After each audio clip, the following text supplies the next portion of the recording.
Oh. Howdy, Dave and Kaya here. This is our week number 2 recap for the Dunbar Essential Puppy Training. She had a big week. She just turned 12 years old, or 12 weeks old. You're awful small for a 12-year-old. 12 weeks old, so it was a big event. She met a lot of people, continuing with the socialization. She met 32 people on a couple of different trips, and she also played for the first time with a puppy in the neighborhood. Our neighbor is a veterinarian, so everything was okay. So she was able to go over and spent 15 or 20 minutes with her new friend. When she was at the veterinarian, she was very well behaved. The vet couldn't believe that she could touch her paws and her ears and her belly without any problem, any kickback from the puppy. And I also must say that she impressed her with a series of sit-down sits and stand-down stays while we were waiting. So she was the hit of the office. As far as what we're continuing to do, it's continuing to work with the basics, the fundamentals, the sit-down stays.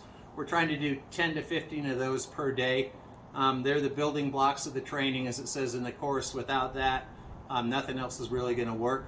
We did have one new game that we really enjoy, and that's when, there you go, that's when she plays fetch, go to mom, go to dad. I mean, she rockets back and forth 10 or 15 times and really enjoys it. You point and she goes, and it's a lot of fun with her doing that. Also working on off and take it again. That's a good skill to learn. Kaya, off, take it. So she's getting better at that. With bite inhibition, she's continuing to do well. The one thing that I did notice when I was reviewing a Dr. Dunbar tape, something that we hadn't been doing, and that's always to grab the collar or take the collar and give the treat. Because I think he said something like 95% of all bites were caused when a family member took the collar. So that's something that I'd overlooked, but now I'm going to concentrate on it. The premium support from Kelly has been great.